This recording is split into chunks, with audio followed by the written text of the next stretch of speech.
I tried to play sports, but I was severe asthmatic. I almost died 5 times from it. So every time I tried to play sports, my asthma would act up, and they had to rush me to the hospital. Like, I never stopped trying, but it held me back.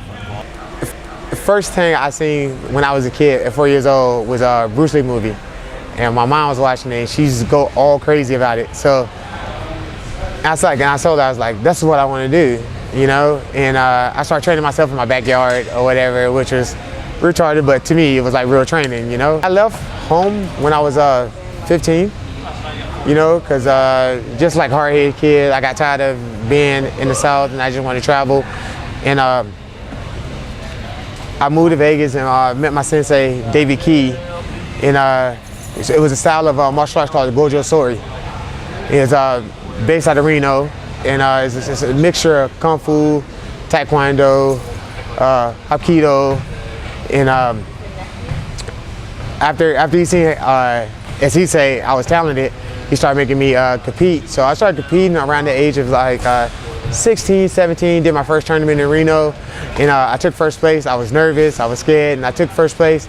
But before then, I seen MMA, but I was just really sure how that goes. But karate was like my thing. That's what I was doing at that time. At the time, I was working out heavy, the typical guy, lifting weights, want to be big, you know what I'm saying, ripped, you know, and strong. And when I met Danny, I was always saying, I'm 6'3", and I was gonna fight, 185 or 205, something like that. And he was like, no, you know, because I thought I was fast. But once I started training MMA, I realized like, oh, I'm not fast. I'm not technical, and I'm not strong, because weight strength and physical strength is 2 different types of strengths. So I got to training with him and everything, and then started dropping my weight, started running, and that's how I found my right weight, which is 170. My first fight, I was excited and nervous at the same time, because the guy I was fighting was way more experienced, and I was ready, but it was just surreal. Like I didn't feel like it was happening. And when I got in the ring, it was awesome, but I was scared. Like the guy was kicking me and stuff, and I was just like, whoa, like this hurts. Like, you know, it wasn't like a traditional karate tournament, you know what I mean, where it's just like punch, that's it. It was like this dude was trying to rip my leg off, you know, and I got poked in the eye, and my eye was sore, I barely could see, and trying to wipe my eye, and the guy is still coming at me.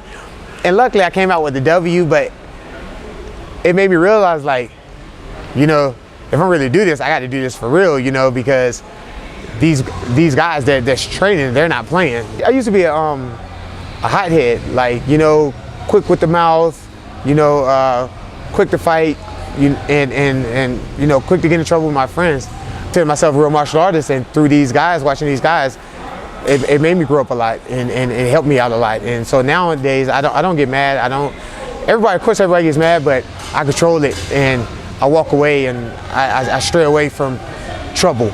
Because without helping others, you can't find out what's wrong with you or how you operate.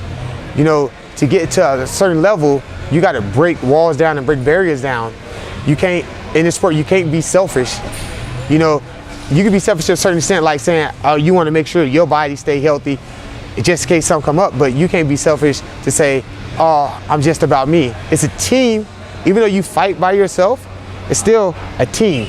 You have to be open-minded. You have to be free of any doubts or just anything negative. You have to be a positive person, you know, and if you're not positive, you have to be you have to try your best to be positive. The reason I fight is, you know, I used to get picked on as a kid, and that's not why I fight to beat up other people, but it's more of saying I know now that I always had it in me to defend myself, always had it in me to be a better person, always had it in me. I just didn't know how to let it out. Now I know how to handle situations. I know how to get out of situations. I know that if somebody's in need, I can help that person in need.